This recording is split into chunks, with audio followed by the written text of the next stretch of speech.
queremos iniciar destacando la presencia de nuestro directivo, que es la persona de Yamil Lucebro, nuestra directora ejecutiva de la Global Foundation for Democracy and Development en Nueva York.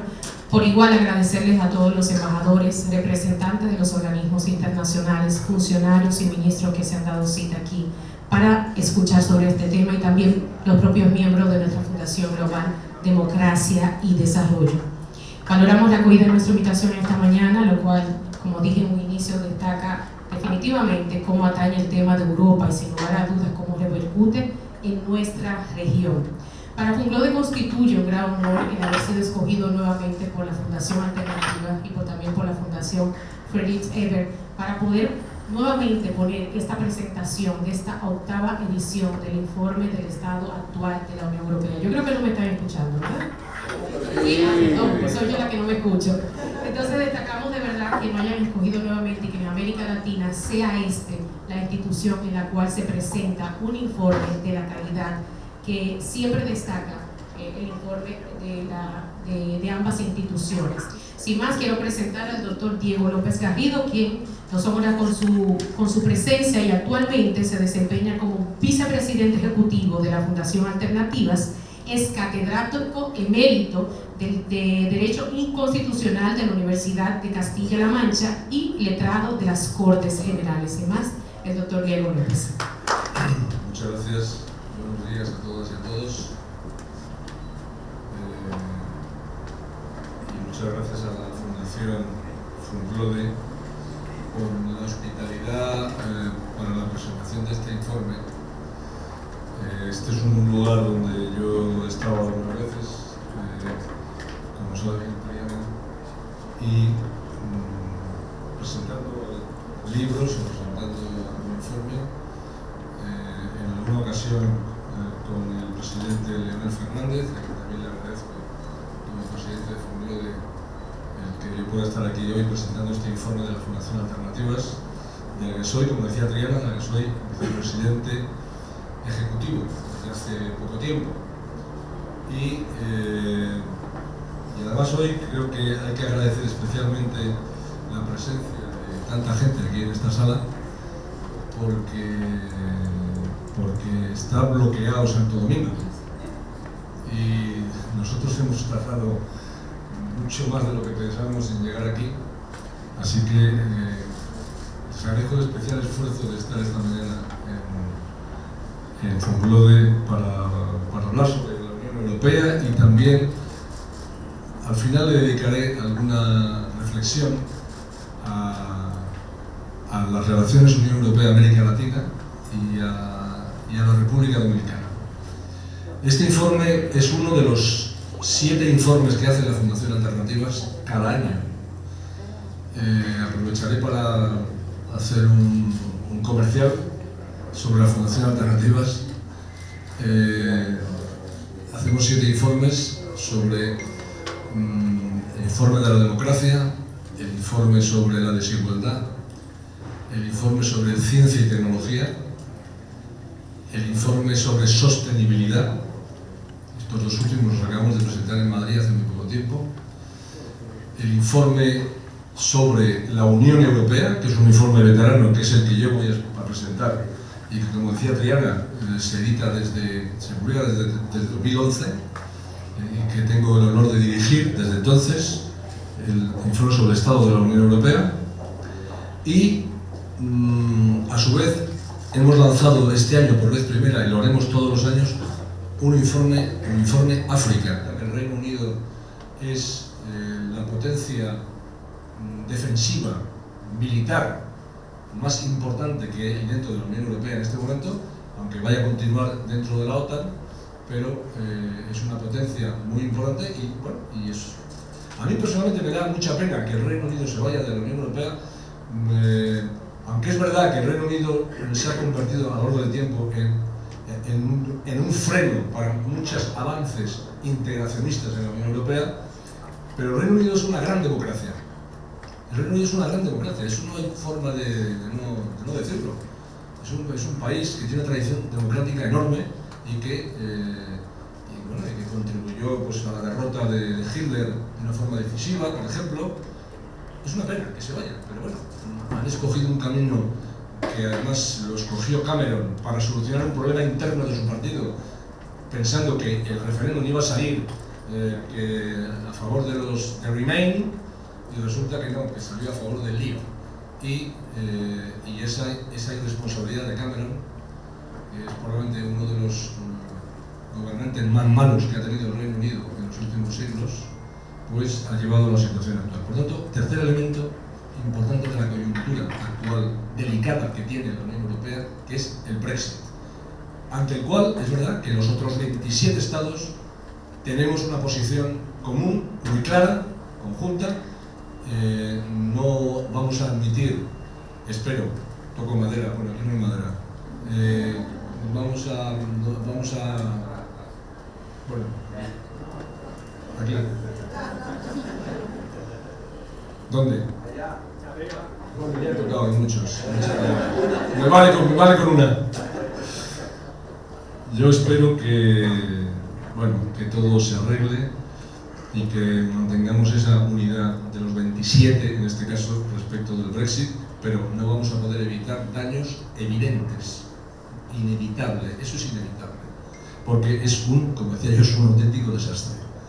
Luego tenemos otro tema relacionado con la coyuntura, que es el tema de la migración, y que además ha tenido ahora, estos mismos días, y aquí en la República Dominicana se ha seguido con mucho interés, un episodio de enorme tensión, como ha sido el del Open Arms, estos inmigrantes, en un barco de bandera española, que han logrado entrar por fin en Lampedusa, en la isla italiana, después de 15 días de angustia, donde yo no he estado siempre, debo decirlo, para que no me oye nadie, debo decirlo, no he estado siempre de acuerdo tácticamente con las posiciones del gobierno español, ¿no? Pero bueno, al final ha habido una entrada, pero el tema de la migración se ha convertido en un problema de división dentro de la Unión Europea. Yo publiqué en el diario El País, en un blog que tenemos, la Fundación Alternativa, tenemos un blog y publicamos 2 artículos a la semana en el diario El País, en ese blog. Y hace algún tiempo, 2 o 3 meses, publiqué un blog que se llamaba así: Inmigración, una crisis política inventada. Porque para quien quiere beneficiarse del tema de la inmigración,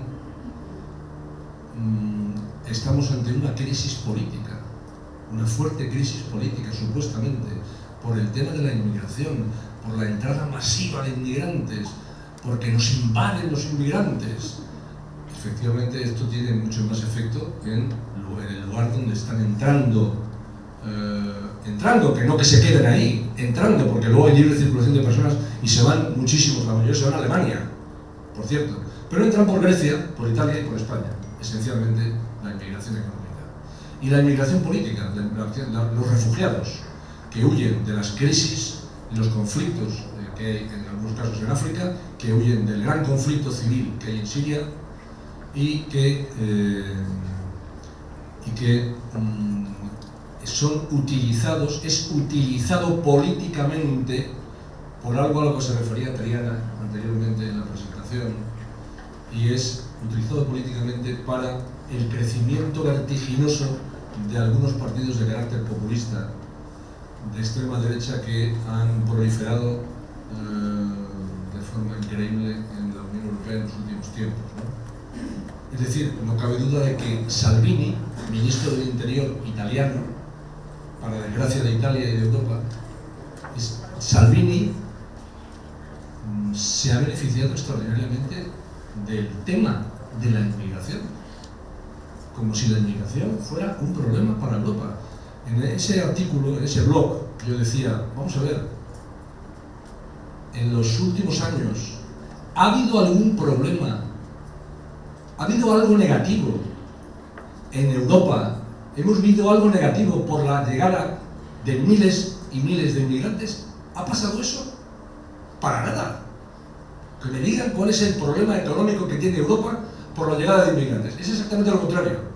Los inmigrantes que llegan, que suelen ser jóvenes, que no gastan en sanidad, que son trabajadores y a los que se les paga menos que a otros trabajadores, estos inmigrantes aportan mucho más económicamente a Europa que reciben de Europa. Esa es la realidad. Entonces, ¿cuál es el problema? El problema de la crisis. Hay una crisis en Europa por el tema de los inmigrantes. La crisis es la que tienen ellos en sus países de origen. Eso sí que es una crisis. Por eso se van. Pero en Europa para nada. Aparte de que el estado de bienestar europeo, el welfare state, necesitará, porque hay una evolución demográfica, que es otro punto de la coyuntura actual que está conectado con este íntimamente, una evolución demográfica que consiste en que cada vez la gente vive más tiempo. Ahora mismo, por ejemplo, podemos presumir los españoles de que España es el país donde hay mayor esperanza de vida del mundo. Antes era Japón y ya el último año lo hemos adelantado a Japón.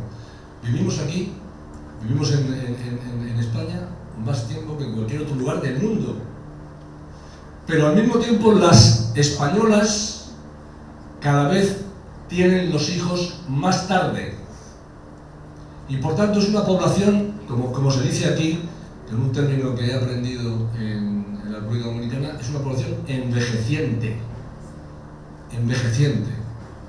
Y no podemos decir lo que dijo el ministro japonés hace un par de años, un ministro japonés que le dijo a los japoneses: oiga, ustedes viven demasiado tiempo, muéranse antes. Eso les dijo este hombre. Y ahí siguió de ministro, después de decir eso. Claro, es evidente que nadie va a decir semejante disparate, ¿no? Pero esa es la evolución demográfica que tenemos en la Unión Europea. Comparado, por cierto, ya que hablé antes del informe sobre África, comparado con África, se calcula que dentro de unos 30, 40 o 50 años, en África va a haber 2.500 millones de personas. 2.500, ahora mismo hay 1.200, 1.300 millones de personas. Va a haber 2.500 millones de personas en África. Y en Europa habrá 100 millones de personas menos. Sí, habrá 500 millones o... Bajaremos, hablando de Europa en términos amplios, porque es toda Europa la que está bajando de población. Por ejemplo, Rusia, que no está en la Unión Europea, Rusia está bajando clamorosamente su población, está perdiendo población, y África la está ganando. Esa evolución demográfica es otro tema que hay que abordar desde el punto de vista político, y no utilizar el tema de la inmigración como un asunto político del que te beneficias para sacar votos. Ese es otro problema serio, porque en la Unión Europea no hay todavía una política unitaria sobre la inmigración y el refugio. Y por eso es lo que pasa que cuando viene el Open Arms y está ahí en el Lampedusa, no hay forma de que la Unión Europea establezca un sistema, un criterio para el reparto, por ejemplo, de la carga entre los países europeos. Así que tenemos una situación de la inmigración como un fenómeno que en absoluto afecta a la economía, sino que la favorece, porque si no es así, no habrá pensiones en el futuro para los europeos, para los trabajadores europeos y las trabajadoras europeas, y tenemos una situación en donde, ante la actitud de algunos, por ejemplo, el llamado Grupo de Visegrado, de Eslovaquia, de Hungría, de Polonia, de Chequia, el famoso Grupo de Visegrado, que ha dicho: yo no admito ni un inmigrante en mi país, ni uno, porque no quiero ver a nadie que tenga el color de la piel un poquito más moreno que el mío, porque es una sociedad súper homogénea, genética, racialmente, y no quieren ver a gente distinta. Pero es que Hungría o Polonia, estados muy autoritarios en este momento, y anti-inmigración, no tienen inmigrantes. En España, el 10% de la población es de origen inmigrante, el 10%. En Hungría es el 0,05%. Y son los que más gritan con ese asunto. Oiga, si usted no tiene inmigrantes, entre otras cosas porque han dicho que aquí no pasa nadie. Bueno, ese es un problema que tiene la Unión Europea, pero un problema porque divide políticamente, problema político, no económico, absoluto, este asunto, ¿no? Conectado con esto que yo comentaba sobre la evolución demográfica, que es una bomba de relojería en estos momentos. Luego tenemos, para ir terminando esta parte de la coyuntura que vivimos en la Unión en estos momentos, lo que me parece más destacable, tenemos una contradicción. Tenemos por una parte que si tú preguntas a la gente en Europa, oiga, ¿usted apoya a la Unión Europea? ¿Usted quiere que su país esté en la Unión Europea? ¿Usted quiere que su país sea beneficiado de estar en la Unión Europea? Te responde el 80% que sí. O sea, hay un apoyo, usted, los países del euro, usted quiere seguir con una moneda como el euro, el 80-90% te dice que sí. Y al mismo tiempo se ha producido eso que llamamos en el informe del año pasado, que por cierto no lo he enseñado para que se vea cómo es la portada, pues el de la portada del año pasado, la introducción que hice yo como director del informe se llamaba El resurgir del nacionalismo. El resurgir del nacionalismo, como una utilización también política ante una población que ve que en el mundo globalizado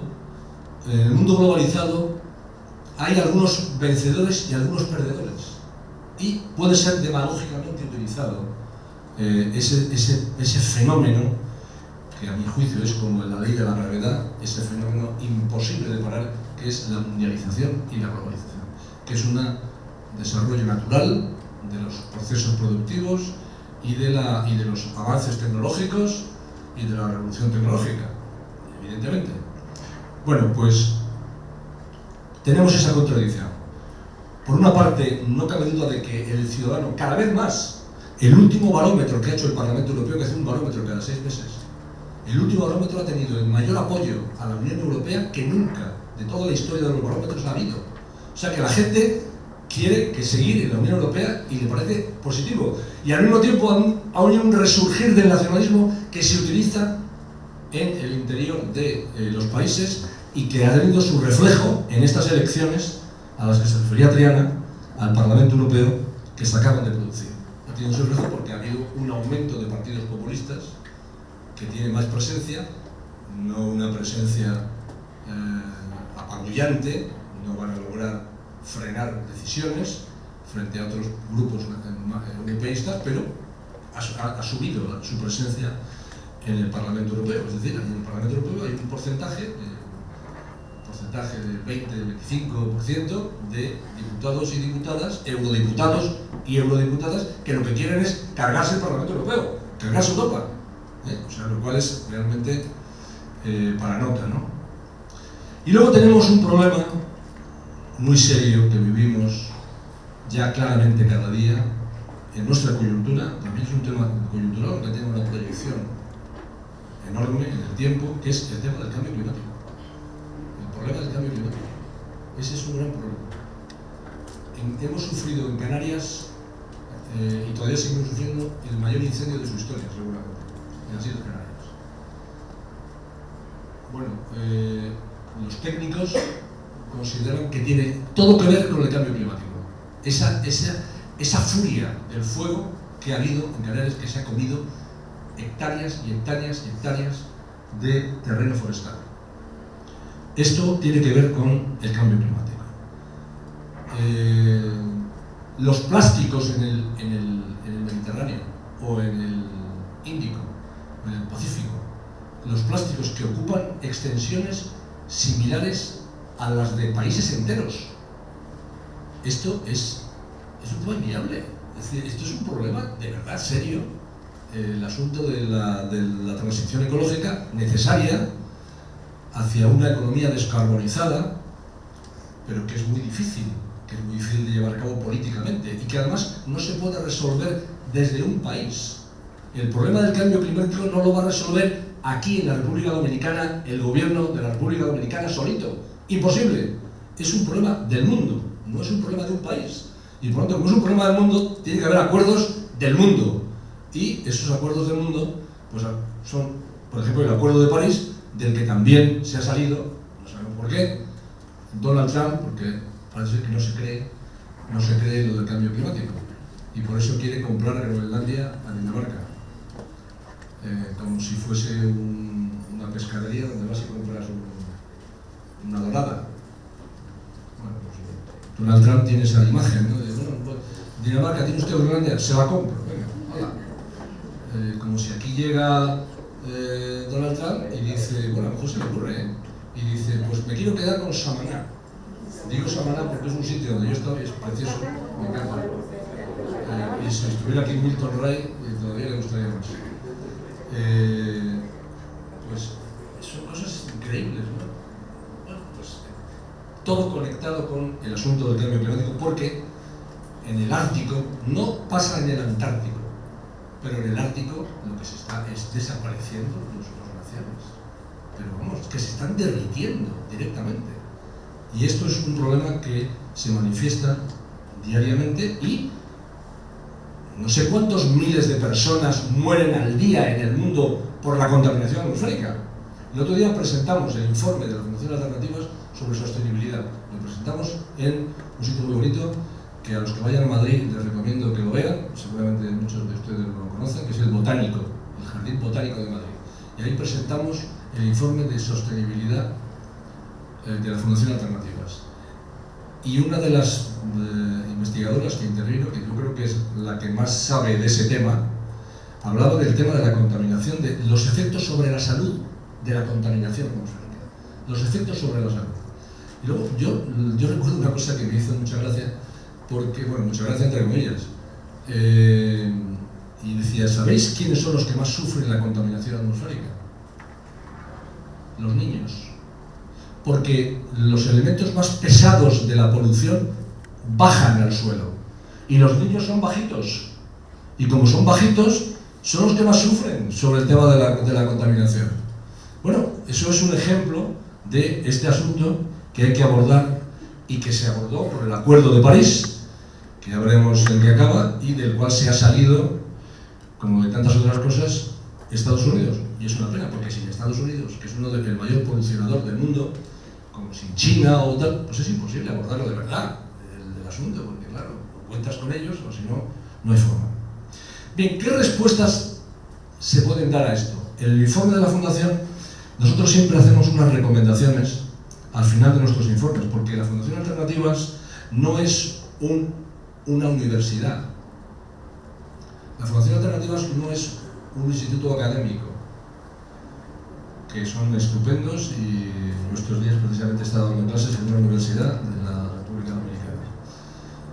No tengo nada contra eso y además de profesión, profesor de universidad. Un think tank es algo que es una entidad que estudia, pero que hace propuestas políticas. Eso es un think tank. Luego, no es lo mismo que una academia. Un Funglode, que es un think tank, no es un lugar de estudio académicos, en donde profesores explican y ahí se queda el asunto. No, Funglode también hace propuesta, y propuesta política. Porque las recomendaciones al final siempre tienen una naturaleza política, como es lógico, ¿no? ¿Qué cosas tendría que hacer la Unión Europea? ¿Qué recomendaciones nosotros hacemos? Para empezar, una cosa muy discutible, ¿no? Pero que la Fundación apuesta por ello. La Unión Europea necesita un grupo de vanguardia que arrastre a otros grupos, los más europeístas. En el grupo de vanguardia ya nunca estuvo, pero frenó el Reino Unido. En el grupo de vanguardia ya no va a estar a corto plazo, por lo menos, salvo que cambien mucho las cosas electoralmente en Italia, que se ha convertido en un país, bueno, en un gobierno anti-europeo, anticomunitario, euroescéptico, y tampoco va a contar con ello. ¿Qué queda para ese grupo de vanguardia? Yo creo que quedan sobre todo Francia, Alemania y España. Esos son los que tienen que formar este grupo de vanguardia, al que yo añadiría a Portugal. En ese grupo de vanguardia habría dos países iberoamericanos, como son Portugal y España. Tiene que haber un grupo de vanguardia que tire de la Unión Europea para afrontar estos problemas que yo he detallado, y que hay muchos más, pero en fin, he destacado estos 7 problemas como problemas importantes en estos momentos que tiene la Unión Europea.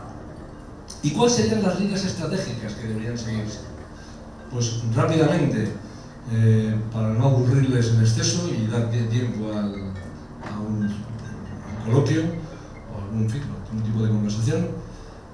Primero, yo creo que la Unión Europea tiene que ahondar sus características federales, es decir, tiene que ahondar en su carácter unitario, tiene que dar más atribuciones en muchas cosas a la Unión en detrimento de las que tienen los Estados. La Unión Europea tiene que reformar el sistema del euro. Tiene que reformarlo para hacer una unión no solo monetaria, como la que tiene la Unión ahora mismo, sino también económica. La Unión, los tratados, el Tratado de Lisboa,